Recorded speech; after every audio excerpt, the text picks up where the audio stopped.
world is a vampire.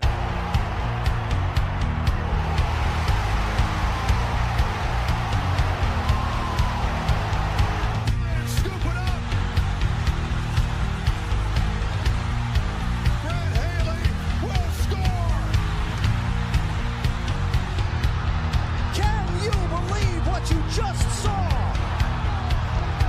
15, 20, 25, 30, 35, 40, 45, 50, 45. There goes Davis. Oh my God! Davis is going to run it all the way back. Auburn's going to win the football game. Auburn's going to win the football game. Hey, let's go! Get in here! Get in here right now! Get in here! You are now watching College Football Frenzy. Here are your hosts, JJ Seglio and Jake Marino. Ladies and gentlemen, welcome back to another episode of College Football Frenzy. JJ Seglio, Jake Marino, great to be back for you all once again. Jake, how are we doing on this Wednesday afternoon? Oh, I'm good. I'm great. How are you? I'm doing fantastic. Thank you for asking. We got a lot to get into, so let's not waste any time and jump into our weekly recap. We did have a couple of shocking results this weekend that don't really need a massive deep dive, so I'm not going to waste any time. We're just going to jump right into these games. A little bit of chaos out in the Mountain West Conference as the San Diego State Aztecs with a dominant 17-7 victory over the Boise State Broncos. They have officially established themselves as the team to be in the Mountain West Conference. Huge, Jake. I don't know if you saw that game late, right before the UFC fights, actually. This game going on. Yeah, that was a big win for the Aztecs. But Boise was, I was convinced that Boise was going to control the Mountain West, but good showing from San Diego State. The Aztecs have themselves their statement win, and they are officially on their way to potentially hosting the Mountain West Conference Championship.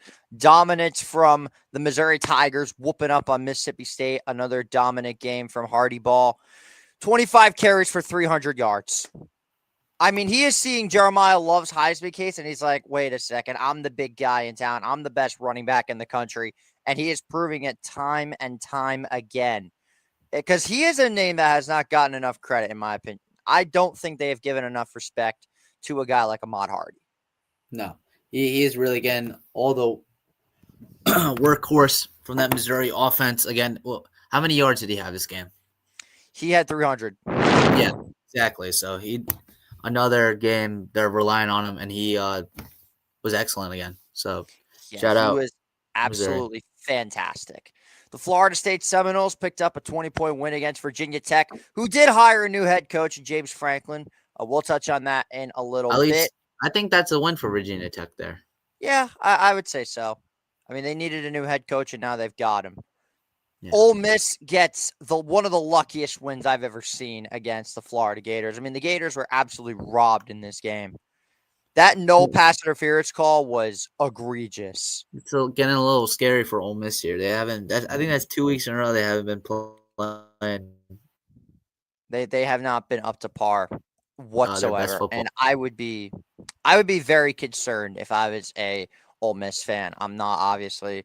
My team has done the exact opposite, and they are continuing to just beat teams down as they gave Pitt absolute belt this weekend. Another dominant showing from Jeremiah Love, 23 carries, 167 yards. CJ Carr had 2 interceptions, but he still played very, very well. I'll tell you what, Jake, Malachi Fields is absolutely unbelievable. Yeah. I don't know what's gotten into him, but I love it. Notre Dame came in there and absolutely shut the door, man. That pick six, once that happened, game was over. Yeah, I had a feeling that once Tay Johnson ran that back, that was just a terrible throw. That was not a great game for the freshman quarterback, Mason Heinstel. He was just dominant. He was dominant against all these FCS teams and all these basically group of 5 schools. You come play against a team like Notre Dame, that's just not going to happen. UNLV picks up an overtime win over Utah State as they are still alive in that just chaotic Mountain West Conference, which is obviously being led now by the San Diego State Aztecs. Utah lays absolute belt to Baylor. They won't be mentioned in the Chaos Conference segment. Sam Houston picks up a win. Coastal Carolina loses to Georgia Southern. Congratulations, Coastal. Your season's done officially. Yeah. Can't lose to them. Liberty losing to FIU. Wake Forest beating North Carolina. Tennessee whooping up on New Mexico State. Not a big surprise there. Tulane beating FAU. East Carolina beating Memphis just like we both predicted. Miami giving the belt to NC State. Virginia beat Duke. Now listen, I know we both took Duke, but that was before Chandler Morris was listed as the starting quarterback. Yeah. We both thought he wasn't going to play because let's face it, if he starts, we both were taking Virginia. Yeah. JMU is absolutely whooping up on App State. I mean, Alonzo Barnett is just disgusting. He's looking good, man. You cut out for a second there on my end. Regardless, yeah, they look absolutely unbelievable. Another 627 total yards of offense for them, only 146 for App State. I know App State's having a bad year, but that's just insanity. Yeah. Texas Tech whoops up on another opponent, not a big surprise there. But the big game that a lot of people were talking about was USC Iowa. The Hawkeyes hung in, but the Trojans offense just a little bit too good. They pick up a much-needed conference win against the Hawkeyes. Illinois beating up on Maryland. Georgia Tech surviving against Boston. Another nail biter there. That was pathetic by Georgia Tech. Yeah. Can you schmucks finally let Notre Dame off the hook after that embarrassing performance by Georgia Tech? That's another team that had a rough couple weeks, yet they did get both wins, but that's insanity. I don't understand how they're so bad. To follow that up, Colorado State had all the momentum in the world after beating San Diego State, losing to New Mexico, who's been 7-3 to start the season. Minor Texas Mean Green with another 50 bomb. Not a big surprise there. That offense is just unbelievable. Yeah. Kentucky beat a 10-0 FCS team. Thank God. If they would have lost that game, that would have just been unbelievable. And LSU beats Arkansas 23-20. That basically sums up all the games that really need not much of a deep dive. But on to a much bigger topic. The group, congratulations to the Navy midshipmen. They have officially blown the group of 6 into absolute shreds. Everybody has a shot at that 12 spot. Talk to me about this game against the South Florida Bulls. I mean, South Florida, again, I think they were riding so high on their 2 wins earlier in the season, right? Now, but they forget how to play good football against a very solid team. Again, Navy, very fundamentally sound. And without Horvath playing majority of the game, he had a hamstring injury. And the fact that Braxton Woodson stepped up and had a couple big runs late in the game propelled Navy, especially when their defense was getting absolutely shredded apart. It was just not – there's no defense for that game. Yeah. So, again, Navy ran all over South Bulls. And nearly – I think that essentially that knocked them out of contention. They really need a lot to happen here. USF is in trouble now. They're already down to the 5. So, yeah. Just to read off the American Conference. Actually, I'm going to pull this up because I feel like we need to take a look at this. We got 4 teams that got a good shot. There are 4 contenders, and if all of them slip up, then USF is right back in the mix. Yeah. Like, it is just chaos in this conference. I can't call this chaos conference because we have a chaos conference, and I can't go against the almighty Big 12. But going back to the G6, here are the American Conference standings. It's a mess. I mean, take a look at this. We've got Navy at the top of the conference, followed by the Tulane Green Wave, followed by your North Texas Mean Green, who have played one less conference game than everybody else. But again, they're putting up, look at how many points they've scored. 453 points. That is the most by far out of anyone in the conference. I think that's the most in the entire country. Yeah. So, yes, I'm not being dramatic. I'm not being dramatic when I say that they have the most points per game out of any team in the league. The top 10 is them, Tennessee, Indiana, Texas Tech, USF, Utah, Oregon, Notre Dame, Vanderbilt, USC. Yes, the North Texas Mean Green. I'm telling you, I wasn't joking when I said they score 45 points a game. I wasn't joking about this. Drew Mestemaker. And I think the scariest team for – they won't give him any Heisman votes because he's an AAC quarterback. Another team under the Mean Green is the ECU Pirates. I'm looking at their stats offensively and defensively. they're a defensively fundamental team. They've only given up 183 points.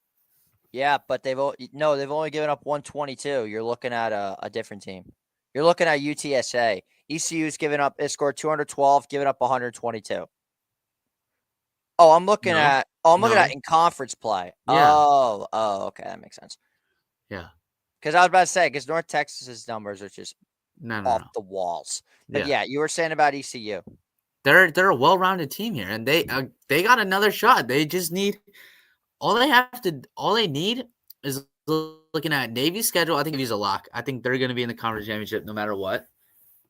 They just got to get one more win, and Tulane might have another meltdown. And looking at North Texas schedule, let's look at theirs. They might got a shot. So I think it's between East Carolina and North Texas Mean Green that could sneak in there. Yeah, UNT they play Rice and Temple, so I think maybe they lose one of the games, they should be ashamed of themselves. Yeah, I mean, you take a look at this. It's pretty insane how chaotic. Also, the ECU Pirates have another easy schedule. And they got UTSA, Owen McCown. He does throw the ball out. UTSA did pull off that sneaky win against Tulane. They could play spoiler next week at 3:30 this upcoming week. And then they play FAU. So they got another good shot. FAU is not good. Not good whatsoever. But to really sum it all up, the situation of being involved with this type of conference and just seeing because you're basically Mr. American when it comes to this conference. You know this conference better than anybody that I know by a country mile because you're kind of legally obligated to following the American conference. And I respect that heavily. But yeah, the G6 is just an absolute disaster right now. I genuinely don't know what to say. And the fact that the committee just cannot get it right.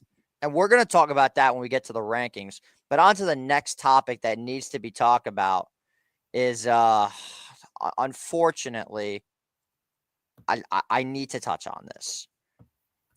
I don't know what kind of pills, what kind of medication that the Aggies took this weekend, but Jesus Christ.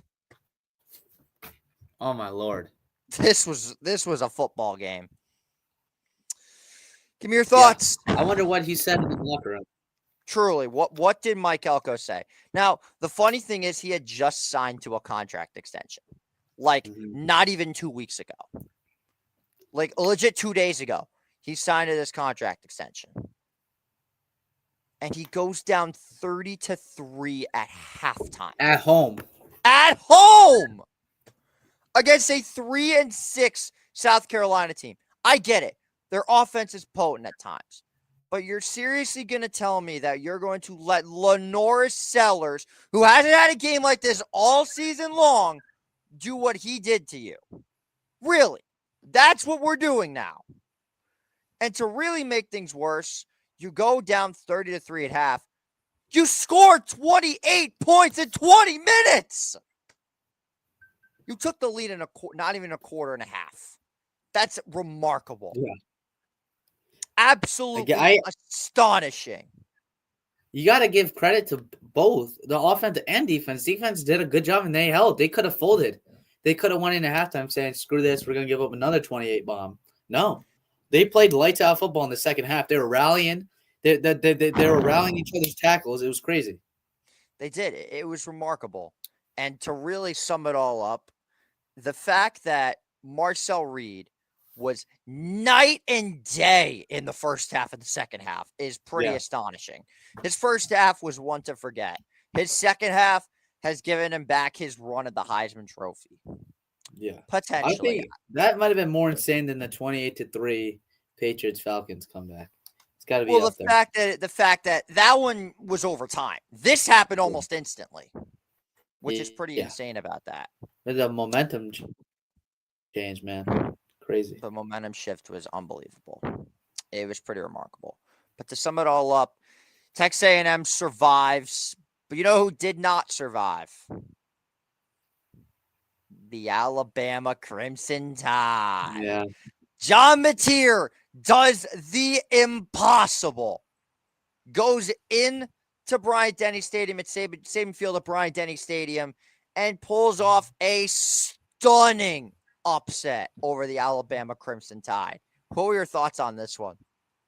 I think he was listening to our podcast all week saying that he might still be injured. Oklahoma this, Oklahoma that. Their backs against the wall, and now they're sitting in a good position. They just can't lose now here.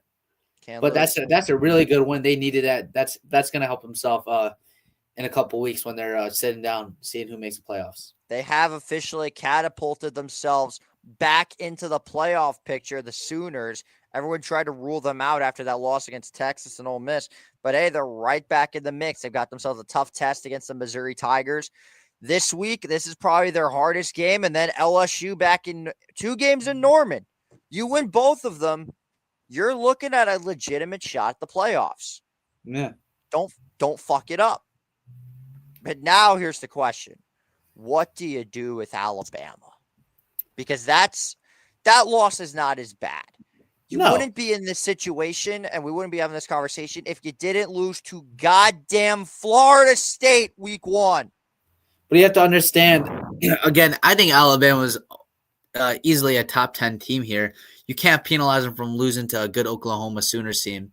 Right. Yeah, you could say they didn't play their best ball, but they still had opportunities to win the game, which, again, they didn't. But at the end of the day, they got multiple shots, and maybe in the playoffs they'll play again, and we'll see if they'll maybe clean up their penalties and this and that.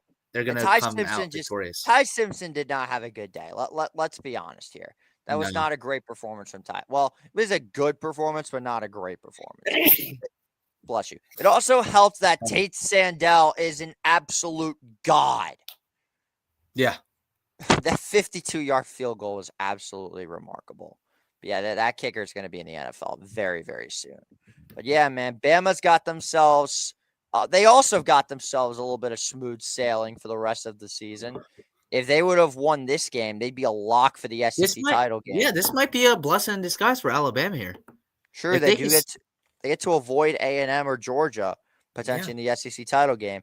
So you've got Eastern Illinois this week, and then it's Auburn. Yeah. Now, there is nothing that a Hugh Freeze-less Auburn Tigers would love to do than end Alabama's season. Do you think there's any possibility that could happen? I think there can, and it all goes back to week 1. If you lost that week 1 game, that just shows that anything could happen here. Yeah. Especially Auburn, they really having a terrible year. They lost to Kentucky at home, and they only scored 3 points. That tells you bad. something. Well, that's how you know who Freeze. That's how you know Hugh Freeze was getting fired. Everybody knew from that moment on. Yep. But the next topic at hand is another team that is going to be suffering from an earlier loss of the season. This one, though, was a lot worse because this team's season ends because they lost to goddamn Billy Napier. Texas is out officially. They're done. Georgia absolutely embarrassed this team. It's nearly impossible for Georgia to lose at home. I know. Except against Alabama. Nearly impossible. It's crazy. But again, Texas, they had a nice little run, especially after Mississippi State game. But those 2 losses in the beginning of the year really hurt yourself. Yeah, well, and being the ranked Ohio in the State top, one doesn't. What were they? They were ranked number 1 at the start of the season. Yeah. What a ranking number 1 and then going to be dropped all the way out. That's them Clemson, Penn State. My God, those were 3 of the top 4. Going into the season, I didn't think. Grace. Yeah, going into the season, I didn't think Georgia Tech would be in here anymore. No. I didn't think Oklahoma. I thought they'd be in the top 15. I didn't think they'd be here. Ole Miss. Did I think Indiana would be the number 2 team in the goddamn country? No. Yeah. Of course not. Did I think A&M would be in this position? I thought they'd go 10-2. I didn't think they'd be 10-0. What is going on with this season? Truly.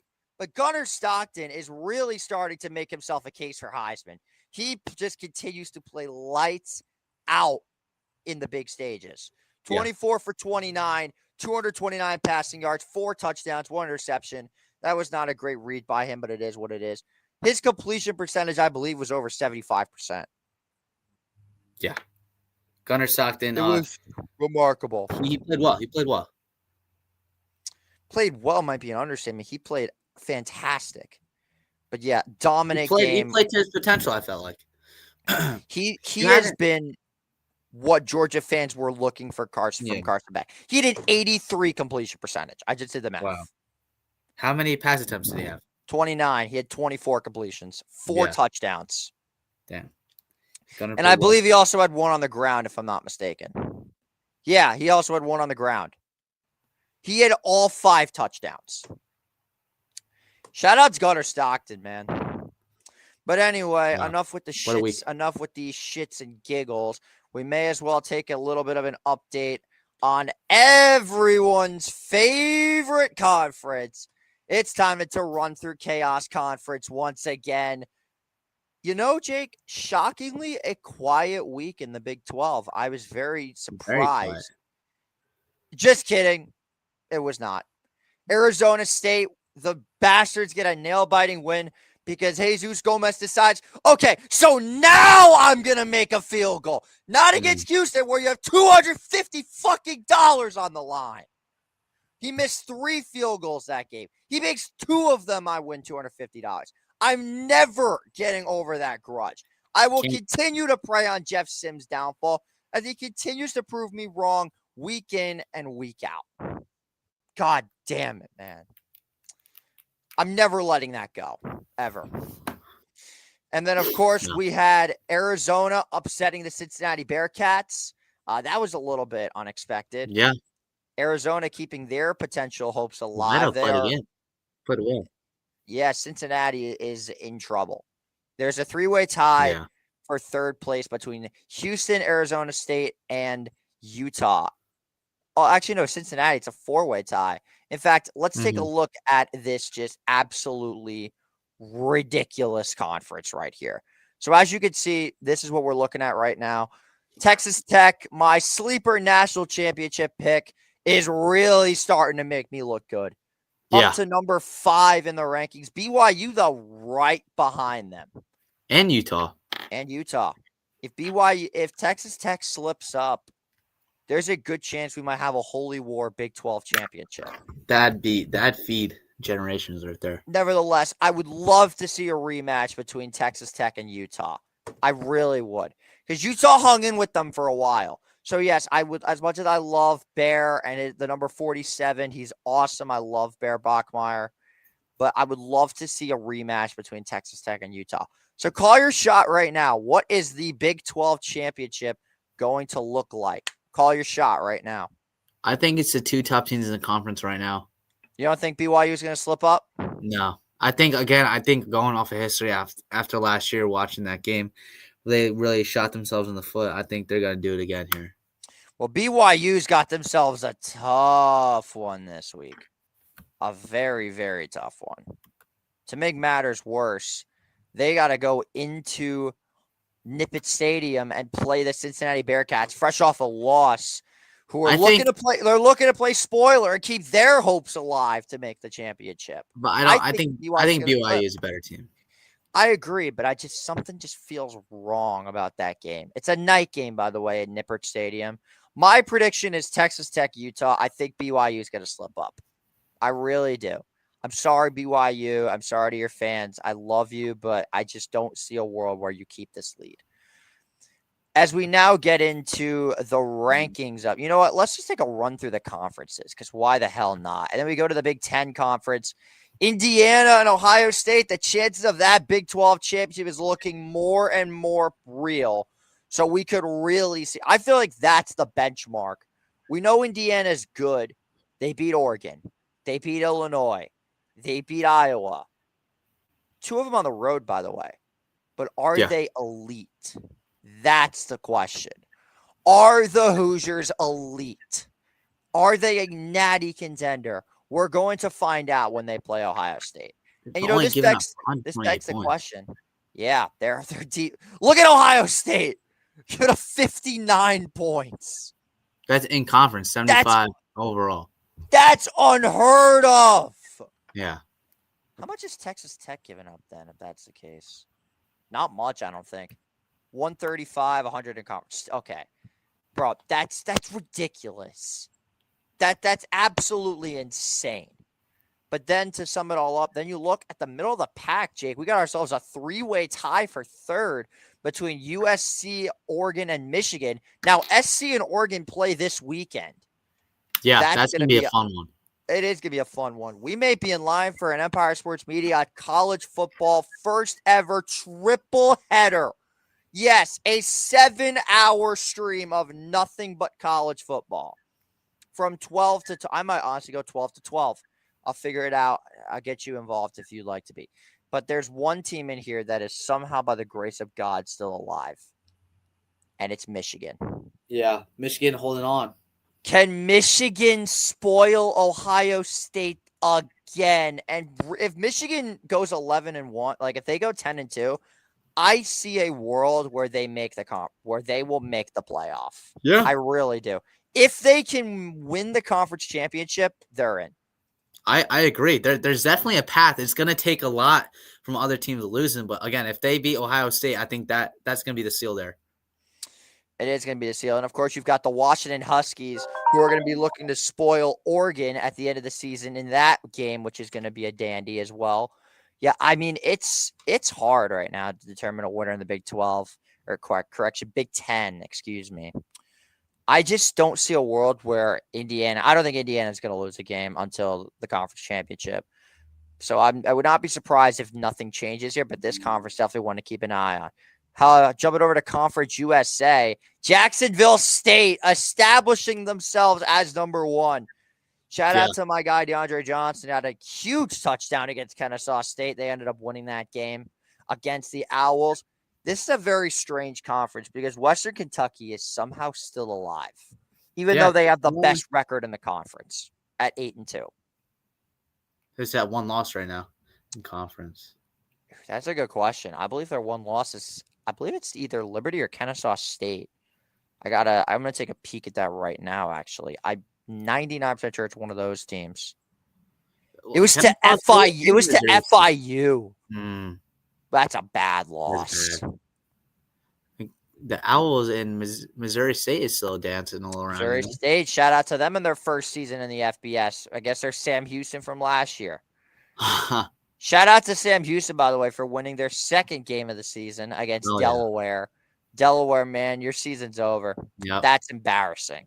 It's bad. I get Oregon State losing to them, but that's just ridiculous. So not much changing in Conference USA. To go to the almighty Independence, Notre Dame is 8-2. Suck it. We're back in the playoff picture. Over to the MAC. I did not know that Western Michigan was this good. No. 6-1 in conference play. Looks like they're going to be taking on either Ohio, Central Michigan, or the Toledo Rockets. My pick of the Ohio Bobcats, hanging in there in second. Not much of a change. Oh, yeah. Did I mention that UMass lost again? I did. 0-11. They might got to go to FCS, man. I really do think that. Back to the Mountain West Conference, however, this is something. I'll tell you that right now. San Diego State holding charge at the number one spot, but Fresno State has come out of nowhere. No. They are tied for they're in second place right now with Boise State, New Mexico, with UNLV and the Hawaii Rainbow Warriors. This is an absolute fight to the finish in the Mountain West Conference. And then there's the good old SEC. What do we think? I don't. I believe there's I believe 10 ranked teams. And let's count. 1, 2, 3, 4, 5, 6, 7, 8, 9. There's 9 ranked teams in this conference. Yeah. Oh boy. I think it's gonna be A&M and Georgia. Like A&M and Georgia. I think. But again, this is a blessing for Ole Miss and Alabama. They're still gonna get in and probably have an easier path to the championship here. That is true.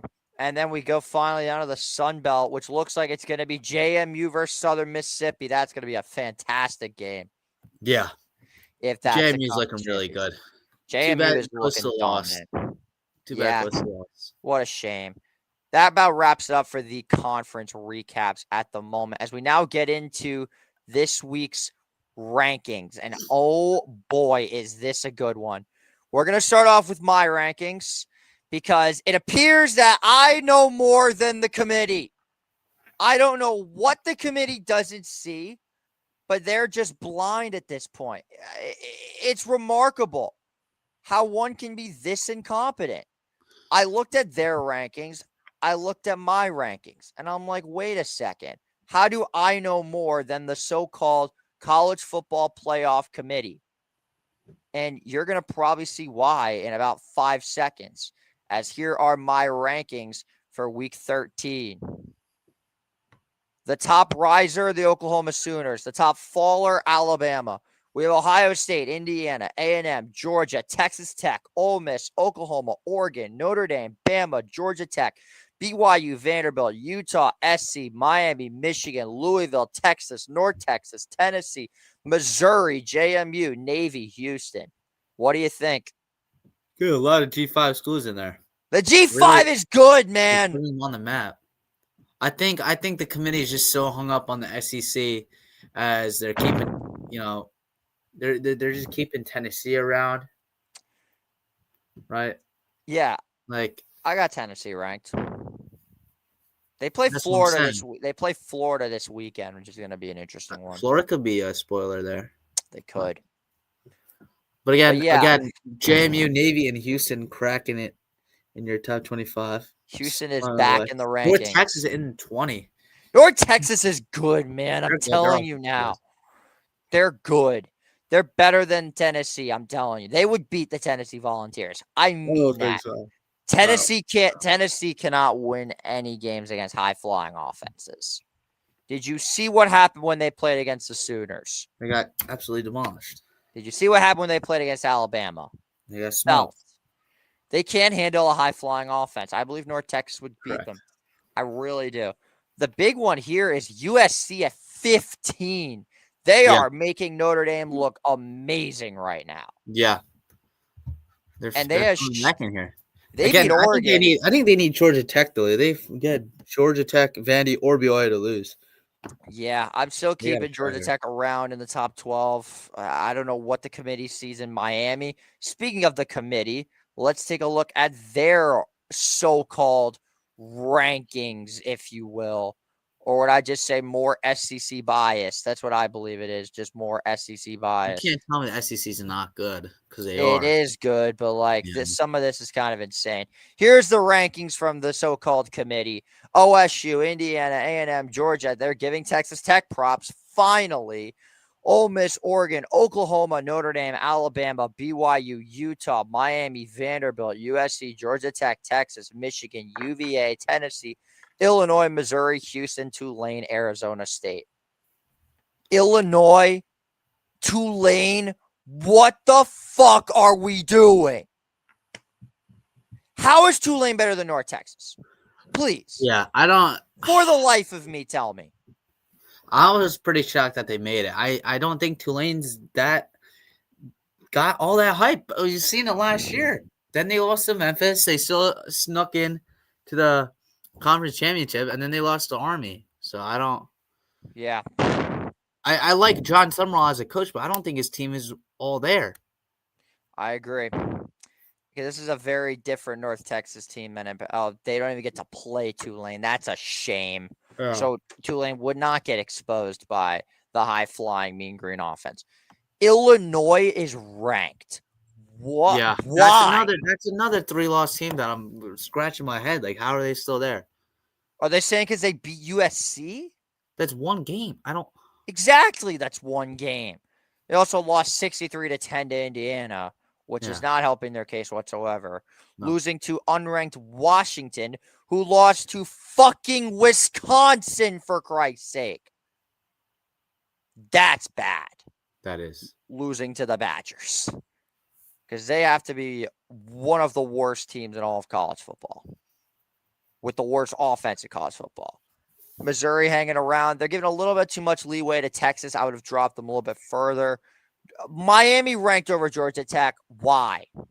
Seriously, why? I Georgia get Tech they is lost better. to NC State, sure, but Miami lost to unranked SMU and Louisville. They got 2 losses on the season.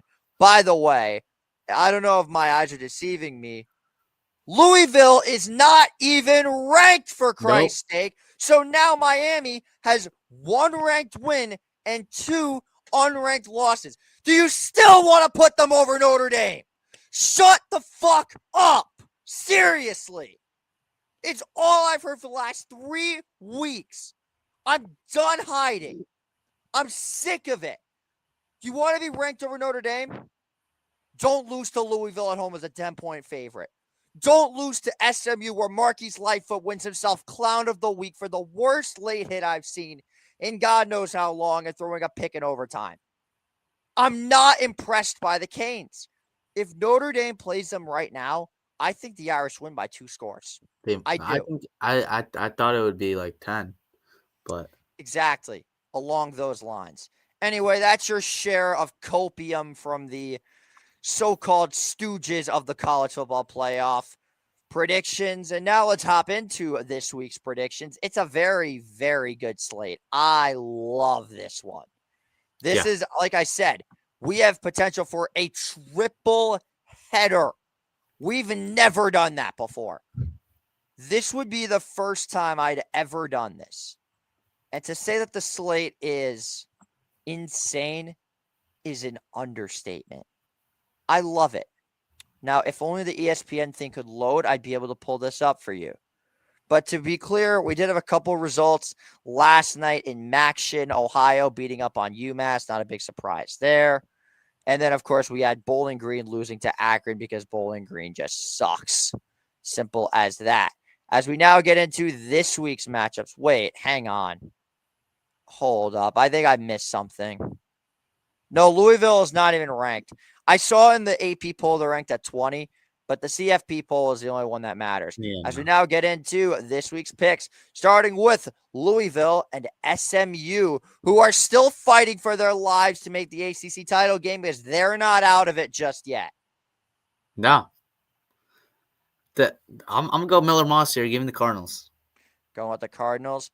The Mustangs are sitting at a solid 5-1 in conference play. Louisville suffered a heartbreaking loss to the California Golden Bears last week. You know me. You know I love this team. They're near and dear to me. I'm riding once again with the Pony Express. Give me SMU at home in Gerald R. Ford Stadium. Next up, we've got Missouri State versus Kennesaw State. A sneaky CUSA matchup to potentially determine that number 2 spot and who would play the Gamecocks in the conference title game. The reigning champion Jacksonville State Gamecocks. Who we taking on this one? Give me the newly FBS team. Give me the Missouri State Bears here. Not so fast. Give me the Owls again. If they fail me twice, I'm going to be really disappointed. Next up, we've got USC and Oregon.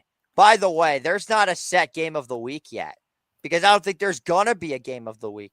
I believe this is going to be a showcase again. Yeah. Another high-powered offense. Both teams. Yeah, I think Oregon is slightly better with Dante Moore. Give me the Ducks here. Going with the Ducks. I like it. You already know. I never pick them. I never will pick them. If USC wants to make the playoffs, you got to win this week. Simple as that. Next up, we've got Jacksonville State versus FIU. Shout out to the Panthers for making it on here. Yeah. FIU. It won't change shit. I'm taking Jack State. FIU playing spoiler, not going to spoil the Gamecock season right here. Give me Jacksonville State. Next up, we've got some American Conference action, ECU versus UTSA. I'm pulling for the Pirates here, man. I really like the way they play. Even last year, I like their offense with Keaton Hauser, man. Give me the Pirates here. I'm going to tell you on that one. You've been saying Hauser's been unbelievable. I'm a mess-to-maker guy, but I'm still rolling with the Pirates. Next up, we've got Southern Miss versus South Alabama. I could see this as a potential trap game, but there's no way in hell I'm not taking the Golden Eagles. They've been on fire as of late. And next up, we've got TCU versus Houston. Now, TCU could play spoiler. Their season's done. They're at 3-4 in conference play. But they can really send shockwaves through the Big 12 if they beat Houston. But, unfortunately, I'm rolling with Connor Wakeman and the Cougars. Give me the Cougs here as well. I'm going to tell you on that one. Going Cougs, I like it. Pitt versus Georgia Tech. Oh, baby. This is going to be one of the games on the showcase. This is going to be fun. This game, to me, this might be game of the week, honestly. I don't know about you, Jake, but I love this matchup. I do as well. I like Haynes King going against Pitt. Pitt, not a good showing last week against Notre Dame. They're not going to have a good showing this week. Give me the Yellow Jackets here. So their coach Narduzzi said they wouldn't care if they lost 110-10 against Notre Dame as long as they win the next. Can't tell a team there. Correct, but he said as long as they win these next 2 games, I think they're going to go balls to the wall with Georgia Tech. But I'm still taking the Yellow Jackets to pick up the W. Next up, we've got Tennessee and Florida. Give me Joey Aguilar and the Volunteers here. Now, this is a difficult one. As much as I want to take Joey Aguilar and the Vols and Josh Heupel, there's 2 things that need to be brought up. It has been a hot minute since Josh Heupel and the Volunteers have won a major road game. It has also been a long time since the Volunteers have won a game in the Swamp. They have not done so in, I believe, almost 20 years. 20 years. And Billy Napier, I get it. It's a shame that Billy Napier is not there to save this program from beating Tennessee once again. But I'm just going to fact check. The last time that Tennessee has won a game in Gainesville was 2003. That trend continues. Josh Heupel, welcome to the hot seat. Major upset. The Gators keep their streak in the Swamp alive against the Vols. And then we've got BYU versus Cincinnati. Wow, they did not mention the game I was thinking of. Wow. So we have one more game to cover after this. But make your pick. I'm going to go with BYU. Bear Bachmeier here against Cincinnati Bearcats. Yes, I understand it's in Cincy, but that's not going to mean much for the Cougars going into Nippert Stadium. Give me the Bearcats here. Not Bearcats. I'm sorry. Give me the Cougars here. The Cougars, yeah. I'm riding the upset. I'm taking the Bearcats. Now, the final game for some reason. Disappoint you again, dude. I don't know if I skipped it, but the final game is Oklahoma versus Missouri. Yeah. At a 12 o'clock banger game in Columbia, Missouri. Who we going with? No. It's in Oklahoma. I forgot it's in Norman. Yeah, it's in Norman. Right. In Norman at 12 o'clock ABC. Who's it going to be? It's not going to make a difference where it's at. I think the Sooners are a better team. Give me Oklahoma here. As much as I love Hardy Ball, he's my GOAT. You know that. But I can't go against Mateer and the Sooners again. They proved me wrong last week. They're going to do it again. I'm going with Oklahoma to round out my picks. And, of course, Notre Dame will beat up on Syracuse. Not a big surprise. As they're starting a freshman walk-on that apparently was a lacrosse guy. Yeah. I swear to fucking God, if we find a way to lose to this team, I'm going to lose my shit. Anyway, that wraps it up for another episode of College Football Frenzy. For Jake Marino, I'm JJ Seglio saying so long. Enjoy the games, and we'll see you right back here on Saturday. Goodbye, everybody. We're parked out by the tracks. We're sitting in the back and we just started getting busy when she whispered, "What was that?"